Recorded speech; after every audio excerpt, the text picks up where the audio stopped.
Всем привет! Уже, наверное, каждый, кто когда-либо катался на сноуборде, слышал про систему Burton Step-On. Burton рекламирует систему как более удобную альтернативу классическим креплениям, но так ли это на самом деле? В этом ролике я хотел бы поделиться своим опытом использования сноубордических ботинок и креплений Burton Step-On и, может быть, убедить кого-то или отговорить от покупки данной системы. Расскажу вам немного о себе. Катаюсь я шестой сезон, в основном в стиле карвинг. Обычно я катаюсь на креплениях Union Atlas и ботинках Deluxe Demon. В них я накатал 3 года, и никаких нареканий в их сторону у меня не было, кроме того, что периодически затекали ноги. Для максимального контроля я часто сильно затягиваю стрэпы на самом креплении, нередко перетягиваю их, что приводит к ухудшению кровотока и нога немеет. Иногда на поиск правильной позиции у меня уходит пара часов катания и мучений, чего, конечно, хотелось бы избежать. Поэтому я давно смотрю на Burton Step-On. В этих креплениях нету стрэпов, поэтому потенциально эта система могла решить мою проблему. Быстрое встегивание меня вообще не интересовало. Я считаю, что, по крайней мере для меня, это бесполезно. Все равно приходится ждать, пока встегнутся друзья, и по сути смысл теряется, если вы только не катаетесь один. Несмотря на все вышесказанное, очень хотелось попробовать данное крепление. Хотя мнения в интернете были крайне противоречивые, причем и от зарубежных райдеров, и от наших. Но в 2024 году любопытство взяло верх, и я взял ботинки и крепления в аренду. Мне достались обычные крепления Step-On Reflex 2023 года и какие-то ботинки, которые на самом деле являются Burton Ruler, но для прокатов. Точно их название я сейчас уже не вспомню. Крепления мне сразу очень понравились. Да, ботинки были не идеального размера, все-таки брал на прокат, но к самим креплениям у меня не возникло вообще никаких претензий. То есть ботинок в креплении сидел плотно, без намека на люфт. При этом ощущения от системы Burton Step-On немного отличаются от классических креплений. Объяснить сложно, но я попробую. При том, что база и хайбэк здесь мягче по сравнению с моими Union Atlas, а ботинок и вообще был супер мягкий, как тапок. Передача усилий ощущается быстрее и точнее, как в более жестких креплениях. То есть при всей своей мягкости материалов самих, крепления ощущаются жесткими, что для карвинга, на мой взгляд, хорошо. И, конечно, вечная проблема с перетягиванием стрэпов для меня просто перестала существовать.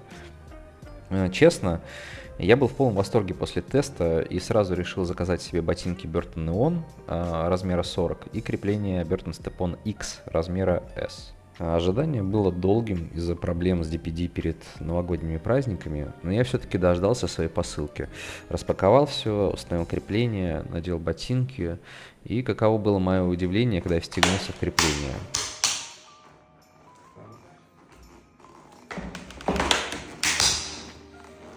Вот здесь сзади подойди. Ужасный люфт, вообще несовместимый с нормальным катанием. Пятка отрывается почти на сантиметр. Я вообще был в ужасе, что это такое. На арендном сетапе такого даже рядом не было. В общем, я сразу позвонил в саппорт Бёртона, описал им ситуацию. Сотрудник поддержки попросил прислать видео проблемы. Я, соответственно, все прислал. Саппорт посмотрел, сказал, что да, люфт слишком большой, и они вышлют мне какие-то запчасти для ремонта. Ну окей, вышлют и вышлют. Забегая вперед, это были пластиковые защелки, которые на ботинках сзади находятся, просто немного другого размера. В общем, пока я ждал деталей для починки от поддержки, я искал в интернете, как люди данную проблему решают, и выяснил несколько моментов. Во-первых, на ютубе уйма людей, у кого такое происходит, в разные года и с разными моделями креплений. Но есть и те, кому повезло, и кто считает, что у него люфта нет. Вероятно, это связано с плохим контролем качества или допусками на зазоры, размеры деталей. Но такое может быть связано и со стилем катания, об этом мы позже с вами поговорим.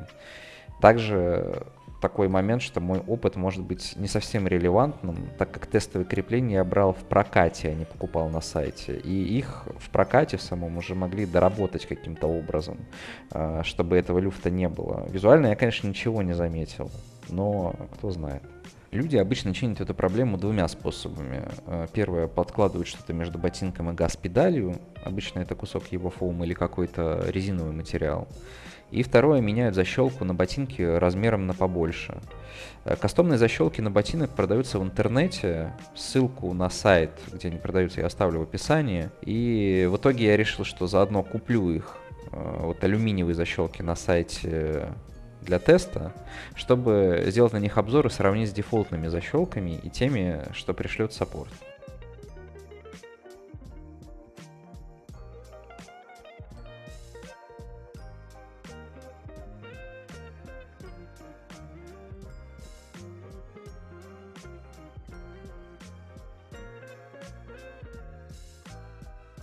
Пока я ждал посылок, я 2 раза съездил покататься. Первый раз я поехал просто в ботинках и креплениях, как они пришли. Решил проверить, насколько будет чувствоваться люфт в реальной ситуации. Могу сказать так, что люфт почти не чувствуется, пока вы едете в дрифтовых поворотах. Но как только вы ставите доску на кант, начинается тихий ужас. Если вы едете закрытыми поворотами в карвинге и уверенно перекантовываетесь, то вы будете чувствовать люфт, но влиять на катание он будет не так уж сильно, скорее на ваше ощущение от катания. То есть просто момент, когда у вас отрывается пятка от крепления, он будет очень коротким. Это неприятно, но фактически вы все-таки перекантуетесь. И, в общем, проблем это особых не вызовет.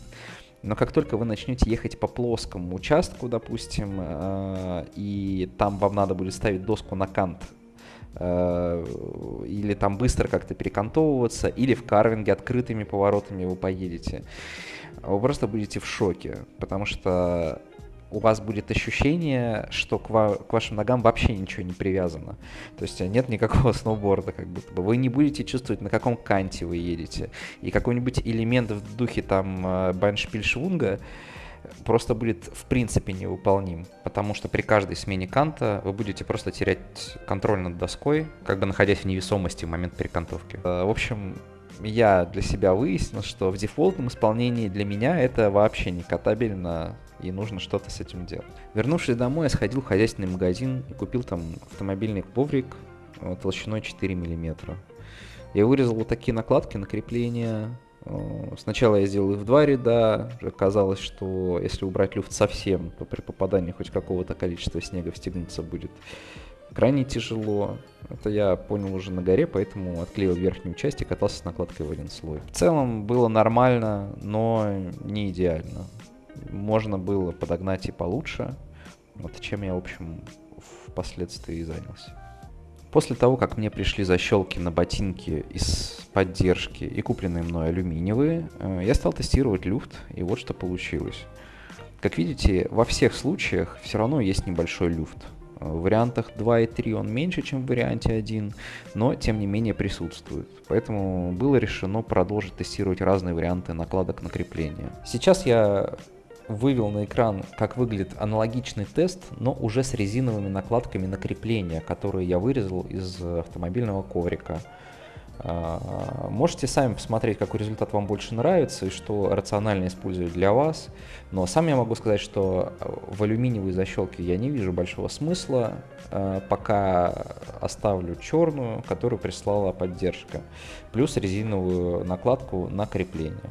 Как видите, варианты 2 и 3 выглядят почти одинаковыми. Вариант 1 можно спасти только несколькими слоями подкладок, и, на мой взгляд, все равно результат выходит хуже. Я также пробовал взять стандартные защелки, которые были на ботинке изначально, и сделать еще одно отверстие в них повыше, чтобы изменить позицию защелки и тем самым устранить люфт. Да, таким образом можно устранить люфт пятки, но при этом остается люфт в носках, что тоже является важным моментом. Вы его сейчас можете наблюдать на экране. Так что лучше использовать не дефолтные защелки на ботинке, но подгонять размер уже кастомными накладками на газ-педаль. Забегая вперед, скажу, что в итоге я все-таки сделал накладки из EVA Foam высотой сантиметр. Вы сейчас можете наблюдать это на своих экранах. Просто вырезал в форме газ-педали и приклеил сверху. Откатал таким образом 7 дней сноубордического курса, и в целом меня абсолютно все устроило. Есть, конечно, некоторые неудобства такого метода. Основное это то, что быстрое встегивание по сути стало не таким уж и быстрым. Да, я все еще встегиваюсь быстрее всех остальных, но просто встать в эти крепления и надавить на них теперь недостаточно, так как люфта больше нет, застегнуться на 2 щелчка без дополнительных усилий невозможно. Приходится стучать сноубордом об снег, прыгать на месте, чтобы продавить базу и ботинки смогли встегнуться в крепление до конца. Могу сказать, что в таком варианте, после решения всех проблем с люфтами, набор ботинки крепления лучший, в каких я катался. Сами ботинки вообще очень удобные. Я их с утра надеваю, весь день катаюсь, вообще не развязываю ни разу за день. Даже в кафе сижу в затянутых ботинках, и проблем абсолютно нет. Ничего не болит, ничего не затекает. При этом ботинки достаточно жесткие и очень круто снимают нагрузку с голеностопа. То есть, когда в этих креплениях нету люфта, они, на мой взгляд, идеальны. Как я уже сказал, я откатал 7 дней по 6 часов и ни разу не испытал никаких проблем с сетапом. Чувство доски, контроль канта, передача усилия в них идеальная. В общем, как видите, проблема решаема подручными средствами, но хотелось бы все-таки добавить ложку дегтя. Мне решительно непонятна позиция компании Burton по данному вопросу. Ботинки крепления стоят недешево, возможно, это одни из самых дорогих наборов на рынке. Я понимаю, что основной продающий фактор этих креплений — это быстрота встегивания, но это не должно быть вопреки качеству катания. Если у вас такие проблемы с размерами и зазорами, что ему людей жалуются на люфт, а доказательств этому в ютубе куча, но кладите вы в комплект с ботинками несколько защелок разных размеров. Возьмет, допустим, человек слишком большую защелку и не сможет с ней встегнуться до конца. Ну и что? Прикрутит другую, все будет нормально. Я вам открою секрет, у любого сноубордиста есть отвертка, и он ею умеет вращать в обе стороны без каких-либо проблем. Если вы будете класть несколько вариантов защелок, я сомневаюсь, что это сильно дорожит производство. То же касается и газпедалей. Делайте вы несколько размеров газпедалей, чтобы человек мог сам выбрать, нужен ему люфт в креплениях или нет. Если это слишком дорого, чтобы класть в комплект с креплением, тогда продавайте их на сайте хотя бы. Вместо этого на сайте Burton.com появляется статья о том, что когда отрывается пятка, это нормально. Strap bindings. A little bit of boot movement while riding the step-on system is normal and necessary. This is primarily caused by the heel cup of the binding rotating forwards slightly as the boot pulls against it. In fact, some movement was intentionally built into the system during development to mimic traditional binding play. There's also a little bit of movement in the system thanks to the compression and rebound of the binding's EVA footbeds. Давайте разберем сказанное. Первое. Немного люфта в креплениях — это нормально. Люфт на видео возникает из-за того, что вы давите на носки, и пятка как бы вращается вперед. При этом можно заметить, что отрывается только пятка, а не вся подошва.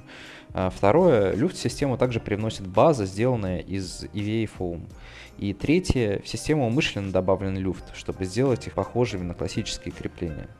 Хорошо, давайте проверим, как это выглядит в реальности. Если я встегну только ботинок, а на том видео, которое мы посмотрели, насколько я могу судить, встегнут только ботинок без ноги, то если я начну всячески его двигать в разные стороны, то получу примерно такой же результат. Просто будет отрываться пятка без подошвы. Но, как правильно она сказала, дополнительный люфт добавляется за счет того, что Ева продавливается под вашими ногами. И смотрите, что происходит, когда я надеваю ботинки и встегиваюсь в крепление. Тут же появляется очевидный люфт, причем отрывается не только пятка, но и подошва посередине.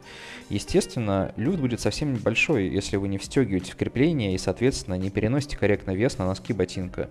Потому что если бы женщина с того видео встегнулась в эти крепления, она бы создала такое давление, что база бы стала алмазной. Вместо этого на видео база вообще не проминается.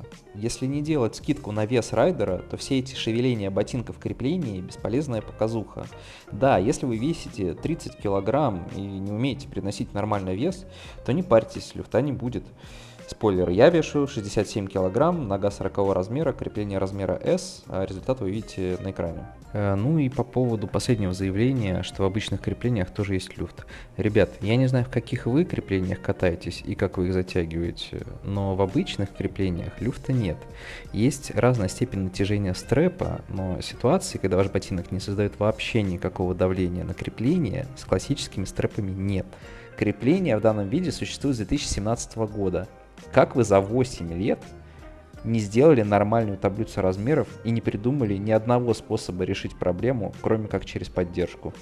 И то, проблема фактически не решается через поддержку, приходится все равно костылить самому. Повторюсь, я понимаю, что основной продающий фактор здесь это удобство, но проблема, о которой Бёртон не говорит, заключается в том, что сама система и то, как она устроена инженерно, подразумевает компромисс между быстротой встегивания и скоростью передачи усилия. Она так попросту спроектирована. Но в рекламе никто не говорит об этом, потому что возможности пойти на этот компромисс вам компания Бёртон не даст, так как никаких способов убрать люфт компания вам не предоставляет. Объясните мне, как можно оправдать существование крепления Step-on X относительно обычных Step-on Reflex при люфте в сантиметр? Никаким карбоном, нейлоном и пластиком вы не сможете нивелировать тот факт, что у вас при каждом повороте пятка отрывается от базы.